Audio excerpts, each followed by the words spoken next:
Greetings to all assembled beneath the lavish ceilings of Balmoral, where a conflict was unfolding, veiled by the pretense of tradition but charged with the energies of ego and power conflicts. This meeting was intended as a pivotal occasion for the monarchy to craft a vision for future generations, aimed at safeguarding its legacy. Nonetheless, as innovative ideas began to surface, the resistance from Queen Camilla overshadowed the entire event, transforming it into a spectacle of royal tensions exposed. The crux of this tension revolved around Prince William, whose determined advocacy for modernization triggered the current dynamics. He laid out reforms that any astute institution might deem essential to sustain its relevance, eliminating redundancies, revitalizing duties, and organizing roles to engage younger royals more effectively. These forward-thinking proposals reflected the mindset expected of a future monarch. Yet, for Camilla, these suggestions were perceived as an affront to her carefully maintained status, which she had rigorously protected since stepping into the role of queen consort. The dispute was palpable, indicating that her opposition seemed less rooted in logistical or traditional confines and more intertwined with personal stakes. One significant contention point was William's proposition to reduce financial support extended to Camilla's family members. To most, this proposal seemed reasonable given the scrutiny facing the monarchy over its opulence and extravagance. Why should distant relatives receive royal patronage amid such evaluations?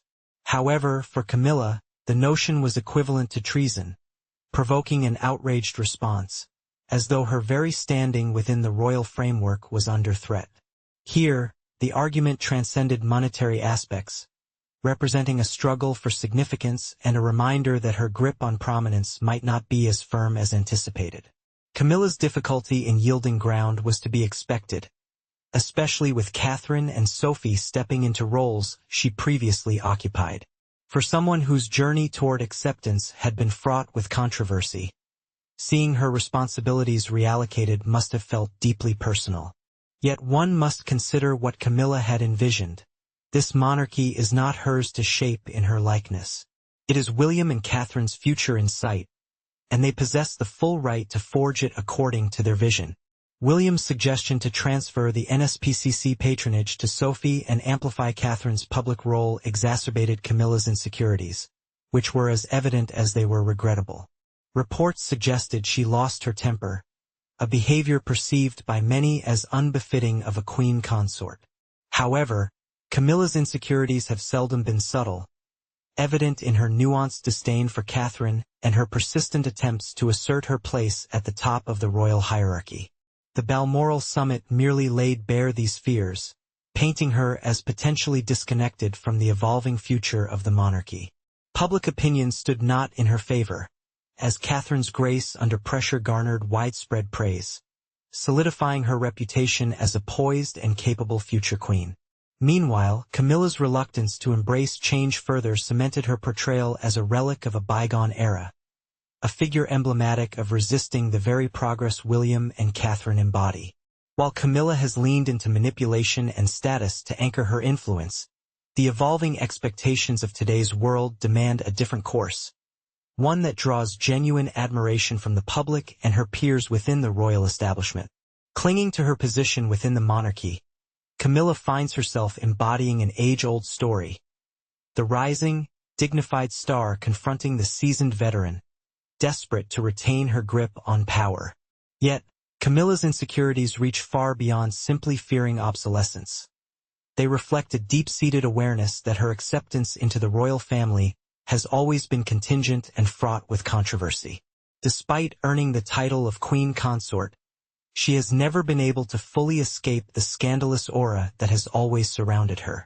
This recent outburst only serves to highlight that despite her relentless efforts to cement her standing, Camilla's position remains perilously fragile, especially with the younger royals ready to assume more significant roles within the royal framework. The monarchy itself is transforming, embracing a future where relatability and transparency take precedence over elitism and secrecy. In this newly evolving era, Camilla's brand of self-interested ambition seems increasingly out of place. Her reaction to changes is predictably laughable, It is almost as if she believes herself immune to the monarchy's inevitable transformation. The audacity to cling to outdated traditions while the younger royals push the institution boldly into the 21st century is perplexing, to say the least. William, with his acute understanding of the public's shifting expectations, has continually brought forth proposals aimed at modernizing and thereby strengthening the monarchy. Yet, Camilla stands akin to a stubborn old horse, stubbornly dragging her hooves and opposing every initiative that could potentially rejuvenate the monarchy's image. The irony here is palpable. While she assumes the traditional role of a queen, she actively resists the very ideals that could guarantee the monarchy's survival in the modern world. One has to wonder, what exactly does she feel she is defending by holding on to these antiquated practices? Is it the looming fear of becoming irrelevant? Because from the current viewpoint, it is quite clear that the more she resists, the more obsolete she becomes. There is no denying it. She is fighting a losing battle. Prince William and Catherine have seamlessly secured their positions in the future landscape of the monarchy, while Camilla clings to her status with a seemingly desperate determination. It's as though she fails to perceive the evolving world around her and the necessity for the monarchy to adapt in order to maintain its alignment with it. Take, for example, her reaction to William's proposals to streamline royal duties and cut excess costs. Rather than embracing these changes, which would surely render the monarchy more attuned to public sentiment, Camilla erects barriers of resistance. It seems she is more invested in maintaining her own sphere of influence than in genuinely serving the people or upholding the crown's integrity. Observing her attempts to hold on to her position with such fervency, while the future seemingly bypasses her, adds a layer of tragic comedy. Meanwhile, William continues to ascend without effort, embodying the leadership qualities that Camilla might only dream of possessing. Then there is Catherine, who emerges as the public favorite, epitomizing what it truly means to represent the monarchy with grace, intelligence, and compassion. Catherine has a unique ability to captivate the public's affection, a feat Camilla, with all her titles and experience, simply cannot replicate. While Camilla wrestles with her need for authority, alongside a lack of genuine connection to the populace, Catherine has already claimed her space as the future face of the royal family. She steps forward with quiet assurance, needing neither loud proclamations nor tantrums to make her mark. Each decision Catherine makes is meticulously considered, and every public engagement she partakes in further bolsters her reputation as a compassionate and capable asset to the monarchy. Catherine's grace is not the only trait that sets her apart from Camilla. It's her profound comprehension of what it means to fulfill the royal role with genuine dedication that truly distinguishes her. Catherine's approach is not to overshadow or dominate. Rather, she focuses on service, presenting a sharp contrast to Camilla. Despite her many years within the royal circles, Camilla still appears to lack a full understanding of what true leadership encompasses. Where Catherine provides unity and cultivates respect across the board, Camilla often ends up fostering division and breeding resentment. This lack of understanding regarding the monarchy's true essence highlights how disconnected she is from its core principles. The interactions and dynamics between Camilla and the younger generation of royals could not be more illuminating. It is as if Camilla has forgotten that the monarchy is an entity that constantly evolves and must adapt to remain relevant and survive. The more she insists on holding onto the ways of the past, the more she risks losing public favor. Camilla does not represent the monarchy's future, but clings to its past, desperately trying to maintain her grip on relevance. Meanwhile, William and Catherine symbolize the forthcoming era. They possess a clear understanding that for the monarchy to remain important in people's lives, it must continue to evolve with societal changes. What is particularly remarkable is how swiftly the royal family has adapted to Catherine's style of leadership. In contrast, Camilla has consistently been a reluctant participant in royal duties, as if her inclination is to await direction. Catherine, however, has stepped confidently into her responsibilities without hesitation, consistently rising to each challenge with the elegance and dignity that the monarchy so desperately requires. Thus, It is no surprise that the public has warmed to her in a way never afforded to Camilla. Catherine's relatability and genuine sincerity stand out in every public appearance, whereas Camilla's more reserved manner serves as a reminder of her controversial past. This analysis doesn't intend to portray Catherine solely as a beacon of virtue and Camilla as a villain. Such a simplistic view doesn't capture the entirety of the situation. However, when comparing the two, the differences become glaringly apparent. Catherine doesn't need to engage in games of manipulation to secure her position. She has rightfully earned it through authentic hard work and unwavering dedication. Camilla, in contrast, often gives the impression that she is more concerned with holding onto her influence rather than earning the genuine respect of those she serves. It is nearly farcical how Camilla insists on clinging to the present status quo, while the monarchy is unmistakably looking for a leader who can unite rather than divide. Her reluctance to embrace necessary change, along with her overt defensiveness regarding her family's place within the royal framework, underscores a significant insecurity. It almost seems as though she believes that without her, the monarchy would falter. The reality, however, is that the institution would likely thrive in the absence of her continuous interference. Consider, for instance, the National Society for the Prevention of Cruelty to Children, a patronage Camilla appeared to have taken on more out of obligation than genuine passion. Sophie's assumption of this role makes the transition feel both natural and fitting. Unlike Camilla, Sophie embodies the true compassion and empathy needed to engage sincerely with such meaningful work. It becomes clear that what the monarchy needs are leaders who can rise above personal ambition and tirelessly work towards the advancement of the institution as a whole. William and Catherine embody these essential qualities in ways that Camilla clearly does not. They represent a future for the monarchy characterized by a commitment to modernity, humility, and public service, aligning more closely with the evolving expectations of today's society. While Camilla clings to the remnants of old traditions, William and Catherine's perspectives reflect a shift towards revitalization, promising a future that assures the monarchy remains both relevant and respected in the contemporary world. Camilla, in her unyielding hold on tradition and position, seems intent on anchoring herself in the past, showing a reluctance to release the power and influence she arduously acquired over the years. Observing the royal family as it navigates the intricate realities of contemporary Britain, it becomes transparent that the real future lies with those who comprehend that adaptability is key. Standing at the forefront with an understanding of this necessity are William and Catherine, prepared to lead the monarchy into a new era. Meanwhile, Camilla appears rooted in an era long gone, struggling to maintain a status quo that no longer aligns with the monarchy's evolving interests. It isn't the battle for the throne that Camilla should concern herself with. Rather, what's truly at stake is whether the public will continue to tolerate her presence with patience. Ultimately, she risks becoming overshadowed, not just by the assured presence of William and Catherine, but also by the very institution she claims to support and uphold. The reality is that Camilla is a paradox in motion. On one hand, she has ascended to hold a prominent title, not just any title, but one fraught with the ceremony and grandeur associated with being queen consort. Yet, every public engagement, speech, and charitable initiative she undertakes only serves to emphasize the chasm between her and the younger generation of royals.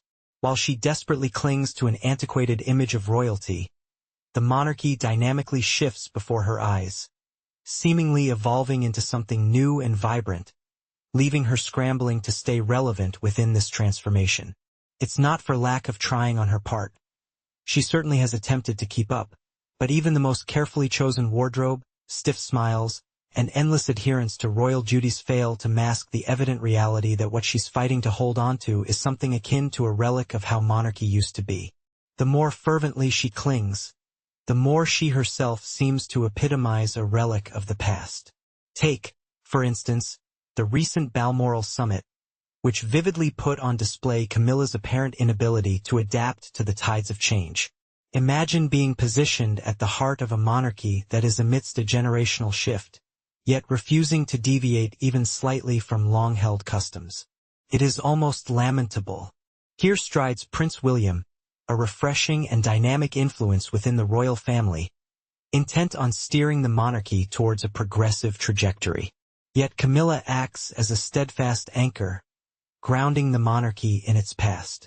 Rather than embracing these changes with open arms, she resists, frightened by the notion of losing the status she has diligently strived for. One would think that after all these years, she might finally feel secure enough to allow the monarchy to evolve naturally. Nonetheless, she holds on with the insistence of a teenager unyielding in protest when things don't align with her preferences. Equally telling was Camilla's reluctance to reconsider financial support for her family members, a situation almost too disheartening to bear witness to. Picture a royal family, one that has stood as a bastion built on centuries of tradition and service to the public. Yet here is Camilla, trying to cling tightly to her control, deeply embedded in the management of the purse strings. Who does she perceive herself to be in this grand scheme?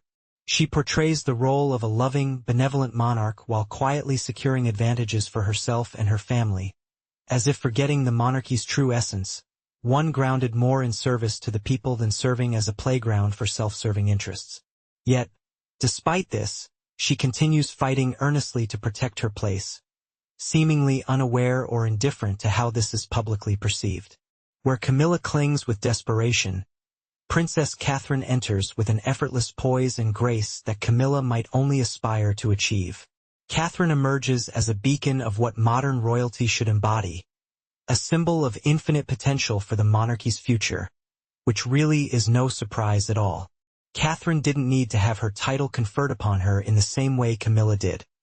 She has earned it through steadfast grace, intelligence, and an unmatched capability to engage with and endear herself to the public. Catherine possesses an extraordinary talent for connecting with the public, endearing herself in ways that truly make her beloved by many. In stark contrast, Camilla seems incapable of navigating through public events without some petty conflict or controversy bubbling to the surface.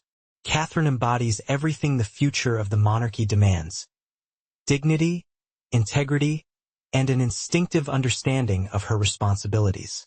While Catherine is not entirely free of fault, when compared to Camilla's desperate antics, she seems to embody the very essence of what royalty should aspire to be. Let us explore the profound divide between Camilla and Catherine. This difference extends beyond mere personality traits, though those are as different as night and day. It centers around their distinct visions for the monarchy's role in today's world. Catherine is forward-thinking and recognizes that for the royal family to remain pertinent, it must adapt and evolve. She doesn't view the monarchy as an institution to be guarded selfishly for her own benefit. Rather, she embraces the ideals of duty and service to the people, fostering respect, admiration, and even love. In complete contrast, Camilla appears to treat the monarchy as something to be hoarded and used as a tool for boosting her ego. This mindset explains her continual struggle against modernization, as she fears the loss of the power she worked tirelessly to obtain. Watching her endeavoring to maintain relevance in a rapidly changing world can be a rather painful spectacle. The younger royals, William and Catherine in particular, are busy carving out their own place in history, while Camilla, caught in the past, seems desperately afraid of being left behind and forgotten. Her resistance only serves to spotlight her as a relic of yesteryear. Each public statement she makes only deepens the chasm between herself and the modern monarchy that the world demands today. Furthermore, her constant undermining of others is telling. Take, for instance, the incident with Princess Sophie. Poised and prepared to assume greater responsibilities, Sophie stepped forward to undertake the patronage of the National Society for the Prevention of Cruelty to Children. How did Camilla react? By sulking naturally. It doesn't exactly scream readiness to assume the role of queen consort when you throw a fit as soon as someone else rises to the occasion. Camilla struggles to understand what true service entails. She has never quite absorbed the principles of true duty and selflessness. Catherine, on the other hand, performs these duties with little effort. Catherine represents what the monarchy should be, an institution designed to serve the people, not a vanity project for personal aggrandizement. This is the fundamental difference between the two, and the disparity grows more and more apparent. Catherine, with her intelligence, warmth, and ability to connect with others, is poised to become the true face of the monarchy moving forward, unlike Camilla, whose limited vision makes her cling to the old ways, assuming that everything will stay unchanged. She is seemingly oblivious to the fact that the rules of engagement have evolved.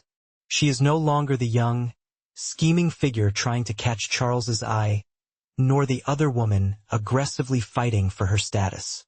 In theory, Camilla holds the title of Queen Consort now, but she still acts as if she's battling everyone in her path to solidify her position. While the world has moved on, Camilla appears to struggle with making the same transition. Every public speech, every attempt to impede progress seems like observing a car crash unfold in slow motion. You see it coming, you watch it happening, and yet it's hard to tear your eyes away. With the monarchy evolving into a new era, it's imperative that Camilla recognizes the importance of change and meets it not with resistance, but with open acceptance and understanding, a step that seems to be just out of her reach at this time. Camilla's marked inability to welcome change, her relentless meddling in affairs, and her conspicuous disregard for the future of the monarchy collectively lead to one inescapable realization. She embodies all that the monarchy no longer requires. Hence, here we find ourselves at a decisive crossroads. William and Catherine stand ready and poised to propel the monarchy into a promising future, while Camilla seems rooted in the past, too afraid to release the grip on the role she so arduously fought to acquire. Should there be any semblance of fairness in this world, Camilla will ultimately recede into the background, becoming nothing more than a footnote in the historical annals of the monarchy. Conversely, the younger generation will rise to leadership, making the monarchy all the stronger for it. Make no mistake, William, Catherine, and their children epitomize the future, casting the shadow of Camilla's reign into history. In concluding this dramatic narrative of royal intrigue and personal ambition, we arrive at a point of no return. Camilla, the woman who clawed her way to the crown yet fails to grasp that the monarchy is no longer hers to command, has become the quintessential example of how power, when unaccompanied by grace or vision, swiftly turns into an encumbrance. Her persistent endeavors to cling to a monarchy of times long past, one where titles were earned not through a sense of duty, but through a sheer determination to outlast rivals, are starting to fray at the edges. Her resistance to change is not merely a personal flaw. It is the epitome of her disconnect with the direction the monarchy must embrace to thrive in a modern world. Camilla's unwillingness to evolve, her ongoing undermining of the younger generation, and her relentless pursuit to retain the remnants of authority she so desperately desires only spotlight her inadequacies. Continuously, she reveals herself as a woman aiming to be perceived as a queen, yet she fundamentally lacks the wisdom, humility, and comprehension that genuine leadership necessitates. In stark contrast, we recognize William and Catherine, whose vision for the monarchy's future is not simply modern but deeply rooted in sincere duty. William, with his calm demeanor and progressive mindset, epitomizes the future that Camilla seems so anxious to deny. Catherine, poised and graceful, admired by all, stands as his ideal counterpart, embodying the virtues of duty, integrity, and service that the monarchy needs to transcend into the future. The Balmoral summit, with its striking demonstration of Camilla's immaturity and insecurity, only served to reinforce one critical point. The monarchy will thrive when it wholeheartedly embraces the next generation. As it steps beyond the past, welcoming fresh ideas and new faces, William and Catherine, alongside their children, envision a future for the monarchy, leading it from the shadows of history into a vibrant future where relevance and respect are garnered through duty, not entitlement. As global observers look on, it becomes crystal clear that Camilla's reign will be remembered merely as a brief, clumsy interlude, an era where one woman grappled to maintain her position in a rapidly shifting world. Meanwhile, the monarchy will continue to evolve, guided by William and Catherine's unwavering dedication to duty and their forward-thinking ethos, steering the institution into a new era. a time where the royal family stands as a symbol of modern values, free from outdated struggles for power. This transition is inevitable, and Camilla's desperate attempts to resist change only highlight the irreversible march towards the leadership that seeks to redefine the monarchy's role in the context of the contemporary world. Camilla's persistent hold on the old ways will only accelerate the conclusion of an era, serving as a catalyst for transformation. Meanwhile, it is the younger royals who will rise to prominence, and history will undoubtedly celebrate their readiness to welcome change and adapt. Their willingness to redefine and modernize the monarchy will earn them gratitude and respect, both now and in the annals of time. Camilla, however, will remain as a cautionary tale, a stark reminder of the consequences that follow when one steadfastly refuses to release the past and embrace the future. As the monarchy evolves, it is this new generation that will guide it towards a destiny that honors tradition while embracing progressive ideals, ensuring its relevance for generations to come.